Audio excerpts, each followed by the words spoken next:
Amigos televidentes de Tertulia Boyacense, nos encontramos en nuestros habituales programas después de receso de unos días, acompañados de un personaje que ustedes conocen porque ha estado en la vida política, controvertido, pero en este momento es senador de la República. Y es una de las personas que vale la pena conocer y que ustedes lo oigan mucho, porque es un senador de un partido político de Centro Democrático. Controvertido, ¿por qué digo yo? Él fue de persona que fue fundador del M-19, estuvo militando ahí, estuvo en el proceso de paz del M-19, estuvo cuando se formó la constituyente, llegó al Parlamento, pero llegó por elección popular, no llegó dentro de las negociaciones con el Congreso, sino llegó por votación popular. Bienvenido, doctor Bustamante. Doctor Salamanca, muy complacido de estar aquí en este programa. Es un privilegio tener una tertulia con usted, una persona conocedora de la vida social, económica y política de Boyacá y del país. De verdad que muchas gracias por esta invitación y espero que este coloquio, muy grato por supuesto, siempre con usted las cosas serán gratas, pueda llevarle alguna información a los televidentes sobre una vida que he compartido en los últimos 50 años con esta realidad económica, social y política de Colombia. Qué bien, doctor Bustamante.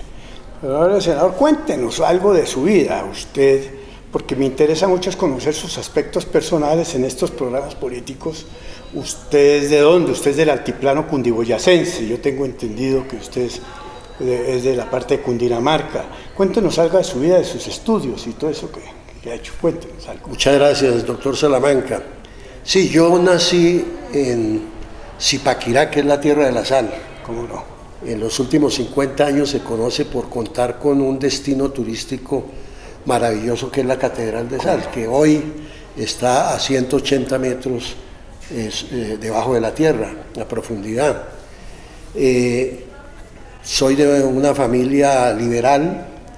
Mi padre durante su vida fue funcionario del Ministerio de Hacienda. Yo le decía que ahí en el Puente del Común, recuerda, sí, doctor Salamanca, ahí llegando a Chía, ese puente se llamaba del Común porque comúnmente colgaban a los cobradores de impuestos.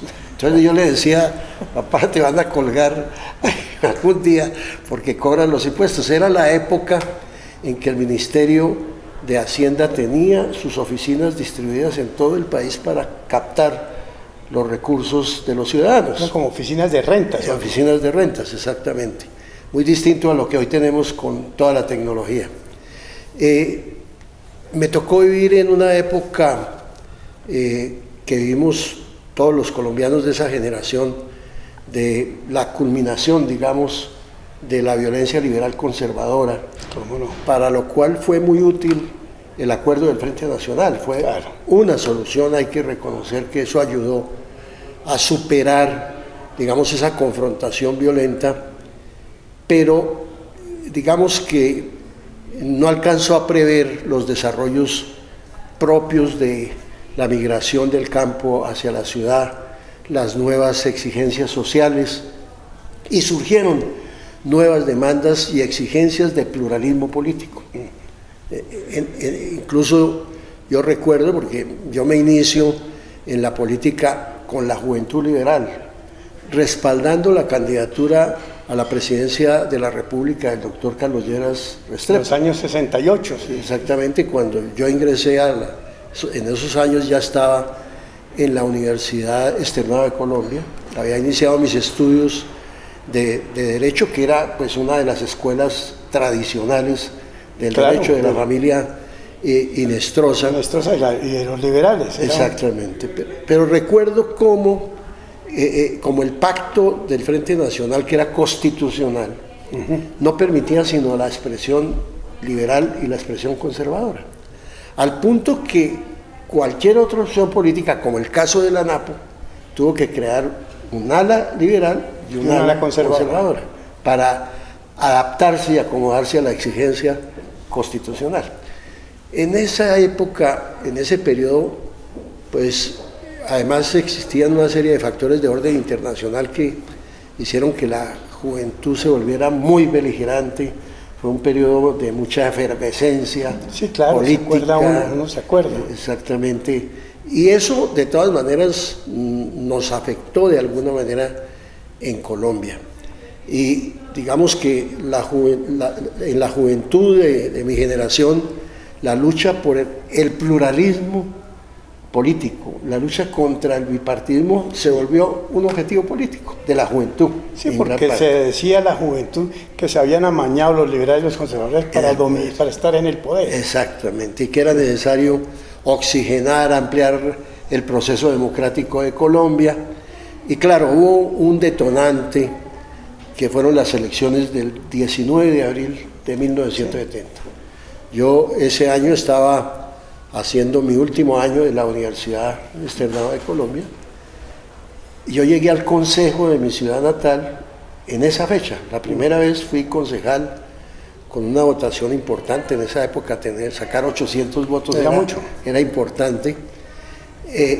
Pero me sucedió una cosa muy curiosa ese mismo día, porque el jefe del ala liberal del belisarismo, porque Belisario fue candidato a la presidencia en 1970, sí. Pero igual el belisarismo, para poderse presentar a las elecciones frente al candidato del Frente Nacional, que era Misael Pastrana, pues tenía que adoptar una línea liberal y una línea conservadora. Eran los tres candidatos conservadores que eran Surdís, Pastrana y Belisario. Así es, correcto. Y el jefe del ala liberal era Enrique Pardo Parra, un cundinamarqués también con amplísimo conocimiento sobre el tema minero y petrolero. Muy importante. Es un hombre brillante. Sí, muy brillante. Fue ministro de Minas del presidente Guillermo León Valencia. Y yo milité con él y me candidaticé al consejo por la lista liberal belisarista. Pero miren la cosa tan curiosa, y que es propio de la política colombiana. Belisario perdió las elecciones y ganó Pastrana en una competencia electoral muy reñida, sí, con el general Gustavo Rojas Pinilla. Sí. Exactamente. Esa noche que yo había sacado la mayor votación del consejo, cuando estaba en la casa con mis padres y mis hermanos celebrando, de pronto una gritería en la calle, gritando que saliera al balcón de la casa. Entonces mi hermano mayor salió y se dio cuenta que eran los de la Napo. Resulta que después de las 4 de la tarde se empezó, digamos, a generar en todo el país un ambiente muy tenso. Muy tenso, sí. Porque empezó a circular la versión de que el general estaba ganando las elecciones. Que iba ganando. Y que le iban a robar las elecciones. Me acuerdo de eso. Pero en la mayoría de los municipios, los candidatos a los consejos, ellos nunca pensaron que fuera a tener esa votación. Ya habían puesto al talabartero, al carnicero, claro, al zapatero. No lo digo de una manera despectiva. O sea, aquí en Duitama sacaron 9 concejales. Exactamente. Digamos, 15. De los oficios comunes y corrientes, nutrieron sus listas. Y esos fueron los que los eligieron al consejo, pero no tenían líderes. Y yo era pues un muchacho que estaba terminando la universidad, tenía ciertos rasgos de liderazgo dentro de la comunidad, y fue a pedirme que asumiera la responsabilidad de liderar la NAPO esa noche. Cogí el teléfono, no había celulares en esa época, sí, llamé a Belisario de Tancur y le hice a la casa. Me dijo, hombre, yo perdí, pues tome la decisión usted. Y esa noche me convertí en el jefe de la NAPO, habiendo sido elegido por el belisarismo, en el jefe de la NAPO. Belisarismo liberal. Liberal, correcto. Y me convertí en el jefe de la NAPO, y eso marcó mi vida a partir de ese momento, porque me llevó al tema ya posterior de los desarrollos con el M-19, y eso es otra cosa. Y ahí fue cuando vinieron después, pues, y se creó el M-19. Porque había los famosos debates en el Congreso de esa época, si hablamos de Nacho Vives, correcto, hablamos de personas que hacían unos debates en el Congreso, enorme, sí, porque dicen que había ganado pues el general Gustavo Rojas Pinilla, y que amaneció ganando Belisario Pastrana. porque había ganado en las embajadas. Ese era el cuento que decían en esa época. Sí, sí, así es. ¿Es cierto? Y bueno, eso sí dejó, digamos, un sinsabor en una parte muy importante de la población colombiana, porque ese sector sintió que efectivamente se habían robado las elecciones. Sí, que Pavón Núñez era el que había manejado todo. Exactamente. Entonces, digamos, vienen los desarrollos posteriores en el Congreso, en los consejos. Obviamente la ANAPO se convierte en una fuerza con una gran representación mayoritaria en muchos consejos, en asambleas departamentales. En el Congreso de la República. En Congreso, porque en esa época se votaba por Congreso, por asambleas, por consejos, sí, por todo. Todavía no había elección popular de alcaldes ni de gobernadores.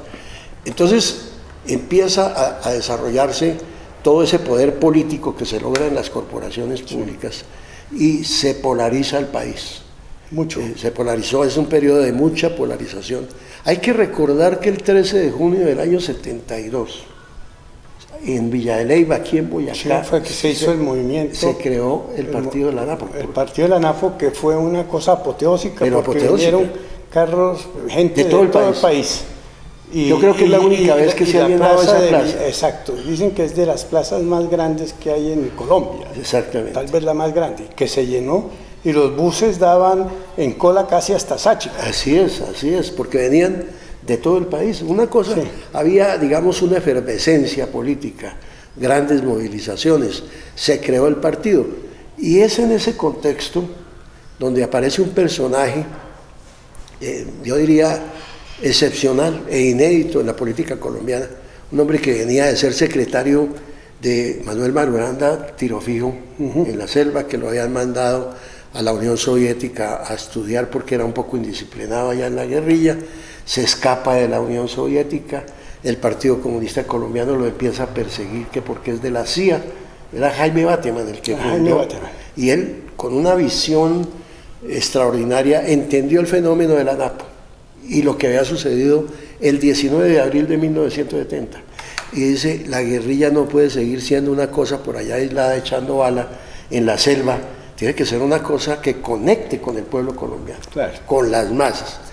Y se pone en la tarea de empezar a construir, a tejer, a encontrar dirigentes en la Alianza Nacional Popular que fueran afines, digamos, a un pensamiento social, a los temas del pluralismo, al fortalecimiento de la democracia. Es una paradoja que un hombre que viene de una experiencia guerrillera, tempranamente, que yo digo que los primeros críticos del modelo comunista prevaleciente en la Unión Soviética fue Jaime Bateman, que era Samario, ¿no? Y lo de Samario, exactamente, y lo demostró en los hechos, porque había podido mirar al Partido Comunista, pero dice, no, ese partido no sirve, tiene que ser una cosa popular. Que todavía, perdón una interpretación, está en la sombra o incógnito la muerte de él.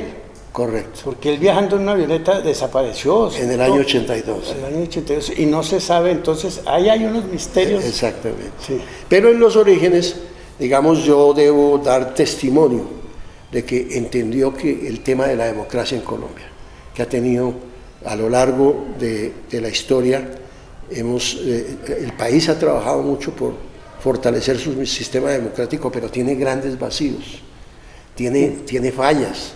Y entonces él entendió que había que trabajar mucho el tema de democracia. Que fíjese que es una diferencia con los partidos comunistas, porque es que los partidos comunistas, lo que sucede con Cuba y lo que sucede con Venezuela, son regímenes de partido único, controlan la justicia, la economías planificadas. Todo, exactamente. Economías planificadas, que hoy en día ya no está en el mundo, lo único que queda es Cuba y Venezuela. Del resto, los países esos se acabaron prácticamente. Y por eso, por esa razón justamente que plantea el doctor Salamanca, el tema de la democracia sigue siendo un tema central. Claro. Porque siempre hemos tenido una democracia inacabada, que siempre hay que agregarle y hacerle algo para que sea mucho más equitativa, para que sea mucho más proactiva del desarrollo económico y social, y en eso consiste la convivencia democrática en un país. Y yo le anoto ese aporte a Jaime Bateman, aparte de la historia posterior, porque después cuando uno toma las armas, mi doctor Salamanca, ahí hay riesgos enormes. ¿Por qué? Porque es la tentación del poder de las armas. Entonces se producen desviaciones. Sí. Y la gran mayoría de las veces la política no logra imponerse sobre las armas. Eso solo se logra ya en el Estado con el monopolio legítimo de las fuerzas, claro, donde las armas se someten a la política, de alguna manera, al Estado, a la institucionalidad. En las organizaciones al margen de la ley, en la ilegalidad, pues no funciona. No, eso no funciona. Y por eso no es el camino.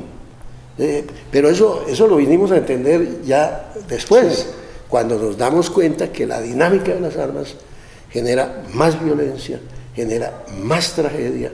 Para mí, tengo un episodio particularmente difícil de manejar personalmente. Cuando yo ingresé a la universidad, ingresé porque Carlos Medellín era muy amigo de mi papá y fue mi presidente de tesis. Y el doctor Alfonso Reyes Echandía fue mi profesor de Derecho Penal. El doctor Gaona Cruz fue mi profesor de Derecho Constitucional. Gaona el doctor Mario Calderón fue también examinador de tesis y profesor de Derecho Penal. Fueron los famosos magistrados cuando la justicia tenía una gran dignidad. Yo estudié en esa escuela, ¿no?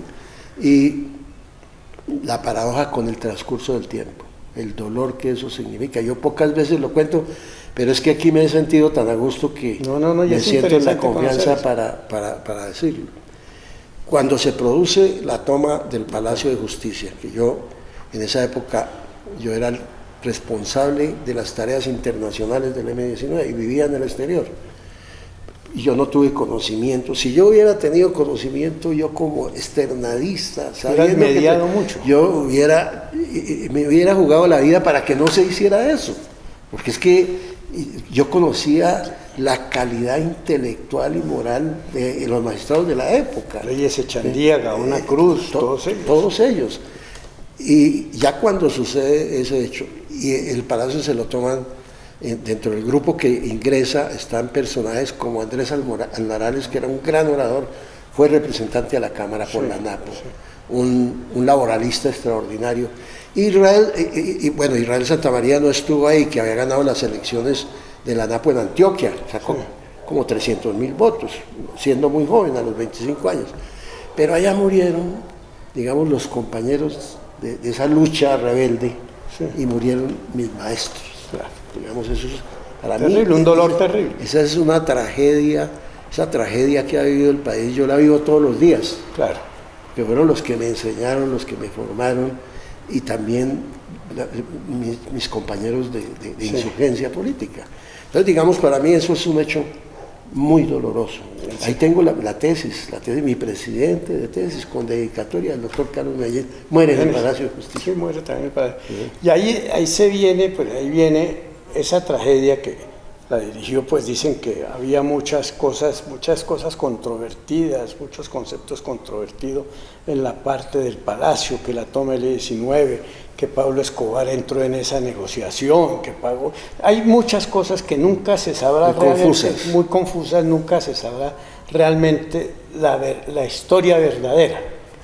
Eso es cierto, digamos, hay versiones que yo diría que no corresponden exactamente a la verdad. El tema del M-19 en relación con el narcotráfico, nunca el M-19 se convirtió en una zona de control de las zonas de producción o de las regiones de producción de la coca. Sí. O sea, como sí sucede posteriormente ahora después, eso es otro tema. Con las FARC. Es posible que alguno de los integrantes del M-19 haya, como las ilegalidades se encuentran. No, y en todos los partidos, y en todos los sitios, y en todos los momentos. En todas partes. En ese momento el narcotráfico permeaba toda la sociedad colombiana. Es posible que haya habido un vínculo, pero que haya sido un mandado no fue un mandado de Pablo Escobar, hasta donde yo pude indagar posteriormente, ya con los que sobrevivieron, porque un aspecto que hay que decir del Palacio de Justicia muy claro es que tanto los autores materiales como los autores intelectuales, todos pagaron con el más alto precio con que se paga cualquier acto criminal, que es con la vida. Todos, absolutamente, todos murieron. Los que no murieron en el Palacio y eran autores intelectuales, como por ejemplo Álvaro Falla, que era comandante de eso, lo detuvieron aquí en Bogotá y murió ahí en la detención, murió en Bogotá. Dije aquí, en Bogotá. Y todos desaparecieron, digamos. ¿Por qué lo digo? Porque yo he ido a la Fiscalía después de que firmamos los acuerdos de paz. ¿Cuántas veces me ha convocado la Fiscalía? He ido, porque no tengo nada que ocultar. No, ya hay que decir para que se sepa la verdad. Y que se sepa la verdad, y además por un acto del cual no fui nunca responsable, porque en esa época no existía la teoría de contexto, que ahora se la inventaron para el análisis de los hechos jurídicos. Eso se lo inventaron con motivo ahora del acuerdo de las FARC. En esa época lo que establecía el Código Penal y la ley colombiana era la responsabilidad intelectual y material de cualquier acto violatorio del Código Penal o de la Constitución Nacional. Y hasta ahí llegaba la responsabilidad. Y entonces yo siempre concurría a los tribunales, y por eso cuando firmamos los acuerdos de paz... Por eso, después viene ese proceso ya, que el M-19 empieza las conversaciones. ¿En qué año fue eso que empieza las conversaciones para el acuerdo de paz? Yo creo que el acuerdo de paz se firmó 5 años después de los hechos del Palacio de Justicia, pero tiene una conexidad. Yo diría que en medio del dolor fue, digamos, para el caso del M-19 como generador de violencia, fue afortunado, porque lo hizo entender que ese no era el camino. El camino, que no era el camino de las armas. No era el camino de las armas. Y entonces, claro, confluyen una serie de factores en ese momento, no solo en Colombia, sino en el mundo. Estábamos en medio de una gran revolución científico-tecnológica. Todo este mundo virtual estaba empezando a surgir y a impactar en el mundo.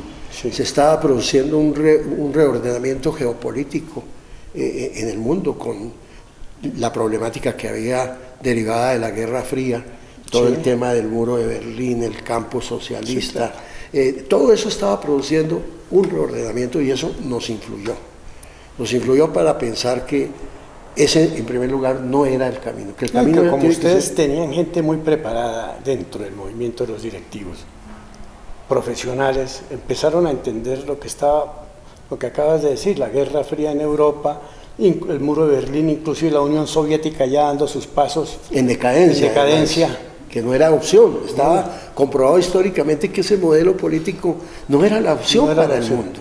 Y eso nos... Y tomamos la decisión. En realidad la discusión surge después de los hechos del Palacio.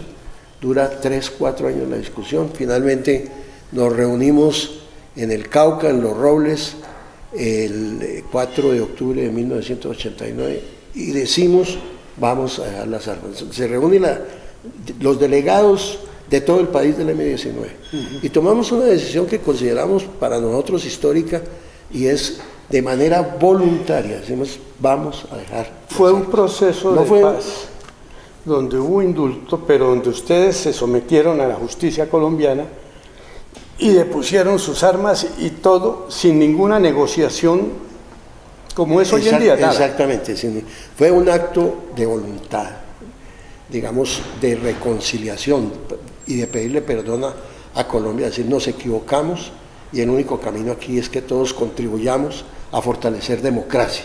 Básicamente eso. Y ya en la práctica, ¿cómo opera eso? Pues lo que gobierna en el país, lo que rige el país, es la Constitución Nacional. Claro. Entonces, por lo tanto, nos teníamos que someter a lo que establece la Constitución y el ordenamiento jurídico vigente en la época. Y así lo hicimos.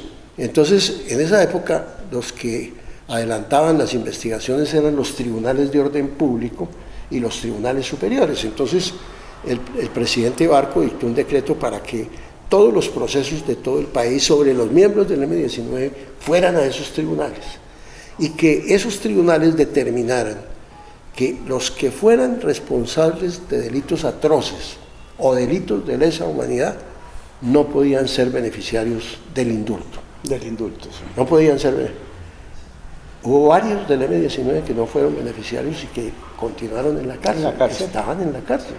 En mi caso particular, se examinó exhaustivamente todos los hechos en los que, de acuerdo con los procesos judiciales, aparecía mi nombre por cualquier razón y se llegó a la conclusión que no era responsable ni de delitos atroces. Fuiste cobijado por el indulto. Y quedé cobijado por el indulto, que tiene una diferencia, es de carácter técnico, jurídico, pero que hay que decirla a los ciudadanos, porque establece una diferencia con la amnistía que le han dado al Assad. El indulto es un perdón de la pena, pero no perdona el delito, porque continúa la responsabilidad civil. Es decir, si la víctima continúa con la acción, yo tengo que responder civilmente para indemnizarla. Ya, entiendo. ¿Sí? Jurídicamente. Entonces, no una cosa así genérica, gaseosa, de que hay que indemnizar a las víctimas, no, mediante un proceso judicial. Entonces, prolonga la responsabilidad civil. En cambio, la amnistía perdona es el delito, no la pena. Y esa es la diferencia que hay en este momento. Y por eso la impunidad que se le está dando. Que es de mucho cuidado. Pareciera una cosa mínima, pero es una diferencia sustancial. Y nosotros fue beneficiarios de indulto que tiene esas características, sí, y no de amnistía que perdona totalmente el delito y conduce a la impunidad. A la impunidad. ¿Qué es lo que está pasando? Surtido ese proceso, nosotros salimos a las elecciones. Sí. Firmamos, mire, estaba tramitando el presidente Barco una ley, un proyecto de ley en el Congreso que establecía unas circunscripciones especiales de paz, que permitía que, por ejemplo, si para llegar al Senado se necesitaban 50.000 votos, podíamos ser elegidos con 10.000 o con 15.000, pero siempre con el voto. Siempre con el voto, ¿sí?, popular. Bien fuera para Cámara o para Senado. Pues alguien en el Congreso, eso ya era en diciembre, por ahí el 10-12 de diciembre, un parlamentario le colgó un artículo sobre la no extradición al proyecto, que era para beneficiar el narcotráfico. Claro. Entonces, el presidente Virgilio Barco dio la orden de hundir el proyecto. Y por lo tanto, esas circunscripciones especiales de paz que se preveían para el caso del M-19 sí, quedaron hundidas. Quedaron hundidas. Sin embargo, nosotros mantuvimos nuestra postura y el 10 de marzo, el 9 de marzo, firmamos el acuerdo de paz y 2 días después, que fueron las elecciones, yo fui elegido a la Cámara con Vera Grave, por la circunscripción electoral de Bogotá y Cundinamarca, por votos, sin ninguna ventaja, en condiciones de igualdad con los demás partidos que tenían una larga experiencia electoral. Nosotros no la teníamos. Y de ahí en adelante nuestra práctica fue de carácter democrático a través del voto en la elección de la Asamblea Nacional Constituyente y posteriormente en las elecciones de Congreso. Es interesante esa parte porque ese ha sido el proceso, que ha sido un proceso donde ustedes se sometieron a la parte democrática del país, a aceptar todo. No hubo vulneración del sistema democrático. Que es la diferencia que hay ahora, porque entramos, ahorita más tarde vamos a hablar de ese tema, porque ahí llegas tú a la Cámara, después ¿cómo pasas al Senado? Nos revocan. Que yo soy revocado. Fuimos revocados, exactamente. Y se convoca a la Asamblea Nacional Constituyente porque había un gran movimiento estudiantil que era el de la séptima papeleta. De la séptima papeleta, que es el actual Procurador General de la Nación. Correcto, exactamente. Carrillo. Sí. Y vamos a las elecciones de la Constituyente como Alianza Democrática M-19.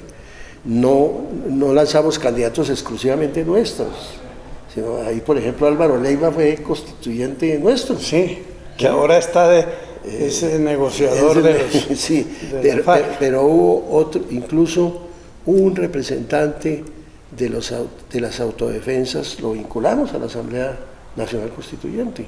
Sí. Y posteriormente, cuando se convoca a elecciones en el Senado, metemos a Mario Lacerda, fundador de la Universidad de los Andes, del doctor Salamanca, sí, de su casa de académica. Sí, Pedro Bonet, que era... Pedro Bonet, hermano del general Bonet, hermano de José. Y del Grupo Santo Domingo. Del Grupo Santo Domingo, pues era el que manejaba el sindicato. Exactamente. Entonces, Carlos Albornoz, que era pastranista, nariñense. Exactamente. Entonces, los metemos en la lista. O sea, todas esas eran demostraciones de que nosotros buscábamos era un entendimiento democrático, pero que el país tenía que fortalecer su institucionalidad democrática. No, y eso fue un gran paso para la democracia y para fortalecer esa constituyente. Nosotros no creamos un partido político que se llamara M19, es que eso no tenía sentido, sí, como ahora lo hacen, digamos. Sí, se borró el nombre y desapareció totalmente. Entonces, digamos, mire una diferencia de fondo, doctor Salamanca, usted que es un estudioso de la historia y de la política nacional. En esa época existía un organismo de la guerrilla que se llamaba Coordinadora Guerrillera Simón Bolívar, que permitía una discusión, un intercambio de propuestas y de opiniones entre todas las organizaciones guerrilleras, las FARC, el ELN, el EPL, el M19, todo. Cuando nosotros tomamos la decisión, le decimos a las FARC, oiga, ¿por qué ustedes no se meten ya?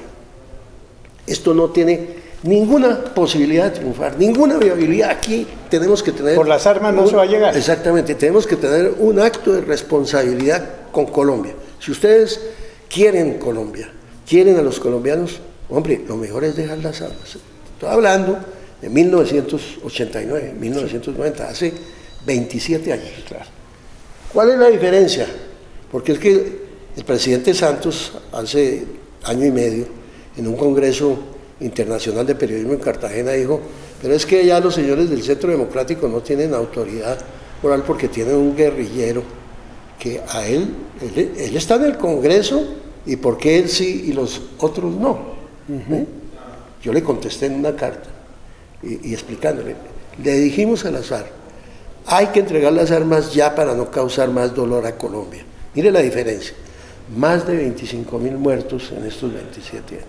Terrible. Más de 18.000 secuestros, más de 12.000 niños reclutados. Y ese surgimiento del narcotráfico con la guerrilla y con todo. Esa connivencia terrible para Colombia. Los paramilitares, la guerrilla y el narcotráfico. Narcotráfico financiando a todos. Correcto.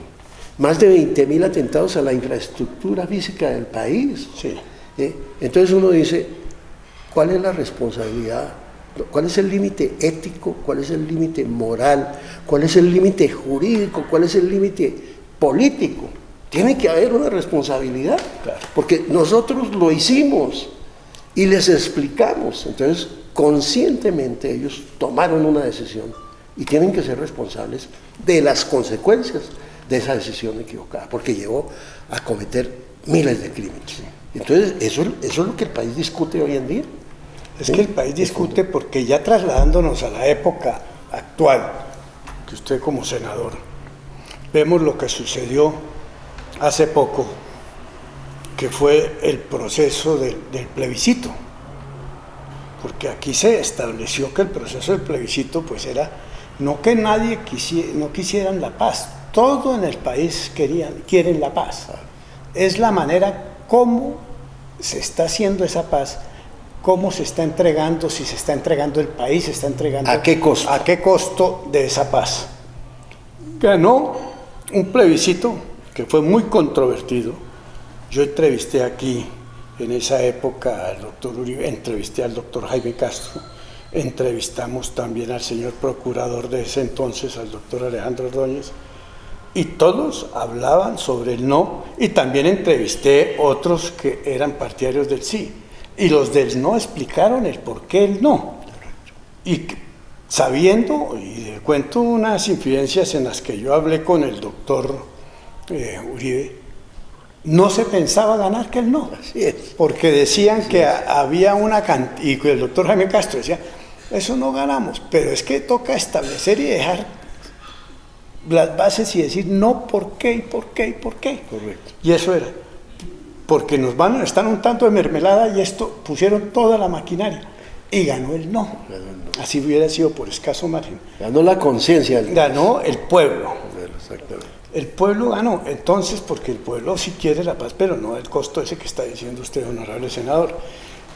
Ahí surgen muchos problemas porque ahí se desenvuelve todo este proceso, porque se enreda lo de la paz. Correcto. En Cuba, porque el país empieza a ceder, piensa a ganar, el gobierno empieza a ceder y realmente ha pasado eso, o sea, se firman unos acuerdos que no eran los acuerdos. No se cumple con el plebiscito que el presidente había manifestado que si ganaba el no iba a haber un cambio total. Así es. Eso se olvidó. ¿Usted qué opina de eso en el Congreso? A ver, yo creo que el país está pagando un costo muy alto por las malas decisiones de gobierno. El presidente Santos se la jugó toda por la paz. Y uno dice, hombre, en gracia de discusión está bien, si él definió esa prioridad, está bien, pero haga la paz bien, en el marco de la Constitución, fortaleciendo la institucionalidad democrática, reivindicando el derecho de las víctimas a conocer la verdad, pero en la práctica, ¿sí? Es decir, empezar a sanar esa herida, está bien, pero hizo un acuerdo que terminó haciendo concesiones extremas a las FARC y descuidó el resto de la gestión de gobierno. Sí. Mire la economía, el sector industrial para el año 2013 empezó a caer en picada. No, pues es que la inversión se ha detenido, sobre todo la inversión que en una época vino al país para generar empleo, para generar desarrollo. Los capitales se han quedado por fuera. Se han quedado quietos, el crecimiento económico del país se bajó totalmente porque se aumentó el gasto público y el gasto público del país se aumentó. ¿Por qué? Porque esas negociaciones que se hicieron en Cuba, que se hicieron en todas partes, han sido demasiado onerosas para el país. Se incrementó la planta burocrática del Estado. Eso, del Estado. Demasiado. Derrochón. Los costos que está llegando ese gasto público, que ya lo dicen los organismos internacionales, no lo decimos nosotros. Y están diciendo, inclusive las revistas económicas del mundo, las inglesas y todas partes, hablan sobre ese tema del retroceso en Colombia cuando venía creciendo económicamente en sus índices, ahorita está estancado. Y hay que buscar, y veo yo que hay que buscar hacer otros sistemas para poder atraer la inversión. Así es. Y si a eso, doctor Salamanca, le sumamos la corrupción, es que vamos para allá. Que es una tragedia también, digamos. Y todos esos factores llevan a un nivel de ingobernabilidad muy alto, porque es que gobernar significa tener la economía en buen desarrollo, impedir que los factores de corrupción se desarrollen y avancen y dañen como han dañado la justicia, como han dañado la administración pública, como han dañado la credibilidad. Allá vamos, doctor Eber, ¿por qué? Pero ¿quién descubrió eso? No fuimos nosotros, nos lo descubrieron los americanos. Exactamente. O sea, primero empezamos con lo de la FIFA. Exactamente. Con lo de la FIFA que lo descubrieron los americanos. La corrupción en el deporte, en el fútbol, en todas estas cosas. Viene eso de repicar. Terrible. Viene, pues lo de Odebrecht ni tiene nombre. Exactamente. Porque ha sido...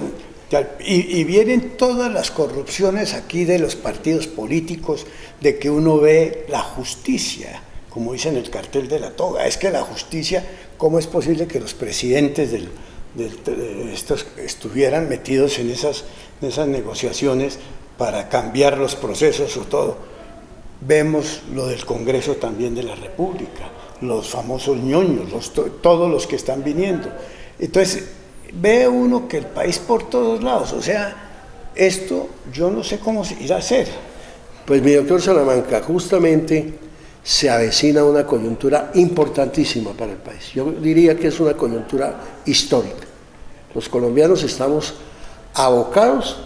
Somos los colombianos, no es la dirigencia política, somos los colombianos mediante las decisiones que tomemos a través del voto, participando. los que podemos reconducir el país. Es decir, o le podemos empezar a poner solución a esta situación que hemos dicho. Por eso, digamos, el balance del gobierno de Juan Manuel Santos termina siendo muy pobre, aún en su prioridad que fue la paz, porque lesiona gravemente la justicia y la institucionalidad democrática del país. Entonces, digamos, los 48 millones de colombianos tenemos una oportunidad, ejerciendo nuestro derecho democrático al voto, que yo sé que la política está muy desprestigiada, pero los seres humanos no hemos descubierto todavía ningún otro método distinto al voto para definir proyecciones. Que ojalá la gente entienda, y sobre todo la juventud. Exactamente. Porque es que, o las personas que no han votado nunca, que entiendan que hay que salir a votar. Hay que salir y tomar una opción. Tomar unas determinaciones, porque el país ahorita que tenemos no sé cuántos candidatos a la presidencia. Hay muchos candidatos a la presidencia. Pero con un menú muy variado. Yo diría que no hay justificación para no votar, porque está desde las FARC, desde todos, hasta todos los sectores menos tolerantes con ese proceso de negociación. Sí. De todo tenemos en el menú electoral del país. Nosotros tenemos dentro de ese menú una oferta para la mayoría de los colombianos. Sí. Pero que mira uno una cosa, viene primero antes de las elecciones presidenciales las de Congreso de la República. Así es. Vienen las del Congreso. Yo creo que todas estas, no sé, mejor opinión que me pueda decir el doctor Eder, es que, por ejemplo, ahorita se está llevando a cabo un proceso electoral de Congreso. Las estadísticas o las encuestas o lo que dicen, montan unos, van otros, cosas. Yo veo que esa no es la realidad del país todavía. La realidad del país se va a dar después de las elecciones de Congreso. Así es. Donde ya el país va a estar sabiendo para dónde va a coger, porque para dónde van a votar, con qué candidatos presidenciales, vienen unas fuerzas políticas, por eso tienen que votar la gente. Así es. Yo creo que la votación por el Congreso de la República va a estar muy afectada por la pérdida de credibilidad y confianza de los ciudadanos, con todos estos escándalos. Es que senadores, representantes en la cárcel, porque está comprobado que usaron recursos públicos para beneficio propio en una serie de actos de corrupción inadmisible, en fin. Entonces, digamos, la institución del Congreso no está en la mejor situación. Lamentable. Porque digamos, cuando debería ser una cosa de respetabilidad. Y el ciudadano lamentablemente no distingue entre quienes han incurrido en esos actos, sino que generalizan. Pero también está el famoso, los legisladores, la parte judicial, los magistrados, el gobierno nacional, por todo lado. Porque ve uno que todos hicieron negocios abriendo que en el Ministerio de Hacienda, que en el Ministerio de tal cosa. Eso está perjudicando mucho, claro. Y el país tiene que sacudirse, y la única manera que tiene que sacudirse el país es votando. Así es. Mire, nosotros estamos haciendo un esfuerzo en medio de esa situación tan adversa, de pérdida de credibilidad en general sobre la política. Nosotros acabamos de salir de una experiencia maravillosa. Nunca había existido una bancada coherente, disciplinada, responsable en los debates, en el control político, ejerciendo una verdadera oposición como la bancada del Centro Democrático. Yo creo que el país, unos y otros estén de acuerdo o no, sí reconocen que el Centro Democrático en estos 4 años hizo ese ejercicio de representación del votante, digamos, respetando su interés sin incurrir en ningún acto de corrupción, ni de connivencia, y cosas fiscalizando, ayudando a fiscalizar. Y fiscalizando, ejerciendo el control político. Yo creo que el país tiene que reconocer eso. Vamos a presentar, ya inscribimos una lista, estamos en pleno desarrollo. O sea, Centro Democrático inscribió una lista abierta. Tenemos listas en todos los departamentos, listas a Cámara de Representantes abiertas, como en el caso de Boyacá, y tenemos una lista al Senado también abierta, encabezada por el expresidente Álvaro Uribe, quien es un gran líder, obviamente mantiene una gran influencia sobre la población colombiana, un amplio reconocimiento como el mejor colombiano por el tema de la seguridad, que la hizo realidad en la vida cotidiana de todos los ciudadanos. Y se viene, por supuesto, una lucha definitiva que va a permitir determinar el camino de Colombia hacia el futuro. Porque es que aquí, de pronto no sé si se pueda polarizar el país o no se pueda polarizar el país después de las elecciones de parlamentarios o después de la primera vuelta de presidencial. Porque si no se gana en la primera vuelta, el país se va a polarizar. Los que están a favor del sí y del no, y los que están a favor de la guerrilla y los que están en contra de la guerrilla. Así es. Puede ser. Para eso hay una fórmula que realmente es representativa de la diversidad social, económica y política del país. Yo creo que estamos también frente, a pesar de las adversidades, a pesar de un escenario tan caldeado por situaciones como las que hemos analizado, se está como configurando una fórmula muy importante también entre quienes apoyamos el no. Y ahí está el expresidente Pastrana, está la doctora Marta Lucía Ramírez, está Alejandro Ordóñez. Un grupo de liberales, un grupo de Cambio Radical. Exactamente. El expresidente Uribe, que tiene un liderazgo de amplísimo reconocimiento, que ha sido el arquitecto, digamos, y mucho pueblo que dijo no. Exactamente. Y entonces está surgiendo, ya nosotros seleccionamos nuestro candidato de partido, que es un joven senador maravilloso. De verdad que Colombia no debería de negarse a esa posibilidad. Un hombre con una formación académica a toda prueba, con un conocimiento del país, lo ha recorrido varias veces, con experiencia internacional, desarrolló una labor fulgurante en el Congreso de la República, en el Senado. Yo diría que es la nueva Colombia, pero que entiende la Colombia que estamos recibiendo. Entiende la Colombia en la que participó el padre de él. Exactamente. Porque el padre de él fue ministro del presidente Turbay. Correcto. Fue gobernador de Antioquia. Fue gobernador de Antioquia, fue registrador nacional. Entonces, es un momento estelar de la historia, porque es un hombre que entiende la importancia de ese pasado, pero también vislumbra lo que se viene para el país, sobre todo en un contexto mundial que nos obliga a impulsar muchos cambios. Claro, eso es así. Entonces, ahí tenemos una gran oportunidad, en esa fórmula que seguramente... Y la gente puede votar ahí, porque claro, es que ahí es donde puede... Con Iván Duque y seguramente con Marta Lucía no sabemos cómo iba a ser todavía la fórmula. Marta Lucía es una mujer supremamente inteligente, muy preparada, conoce el país, sabe para dónde va, la ve uno en los debates, y si se suman a esos grupos Ordóñez, y se suman a esos grupos de General Mendieta, y se suman a esos grupos, otra serie de personas, porque va para allá, porque yo veo, es que va a haber unas alianzas que tienen que llevar al país por el buen camino. Así es, el país está necesitando eso. Por eso yo quisiera hacer un llamado hoy a todos los ciudadanos de Duitama, de Boyacá, del país, desde este programa de un hombre también extraordinario que ustedes tienen, que es el doctor Salamanca, de verdad. Para mí es un privilegio compartir con usted. Invitarlos a que de verdad piensen, reflexionen y acompañen esta opción que representa el Centro Democrático con un candidato excepcional como es el doctor Iván Duque, seguramente acompañado por la doctora Marta Lucía Ramírez. Bueno, doctor.